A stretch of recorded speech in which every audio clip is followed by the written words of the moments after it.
the grandstand annual speech for EU Commission President Ursula von der Leyen. She clearly wanted to focus on getting young people on board with her policies.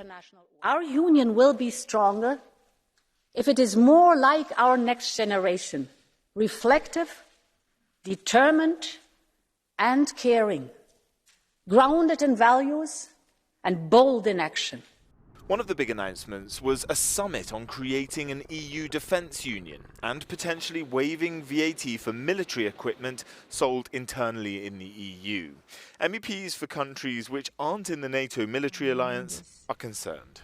And all of the focus on defence is particularly troubling for non-aligned member states, and those member states are completely committed to peace, reconciliation and peacekeeping forces as a way to express European values internationally. Making sure the EU can be self-sufficient in manufacturing semiconductors was also a key point, welcomed by many members of the European Parliament.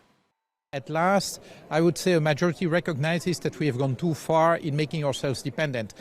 That doesn't mean stopping globalization or reversing it, but maybe the cursor went too far. After last year's speech, the EU outlined a raft of proposals aimed at reducing carbon emissions by 55% by 2020. Avoiding a green iron curtain division and making sure we learned from the crisis in 2015 on migration. We cannot allow ourselves to be divided again on that topic. The EU Commission will also make proposals on fighting gender-based violence before the end of the year. We've been asking for years to have this law in place against domestic violence because every day in Europe there are women who are murdered by their abusers, and therefore nobody can tolerate this. It's not a private problem, it's a problem for the institutions and also the European institutions.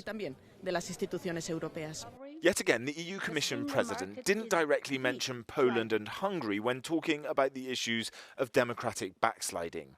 But procedures are starting to potentially prevent EU money from heading to those countries. Jack Parrick, Euronews, Brussels.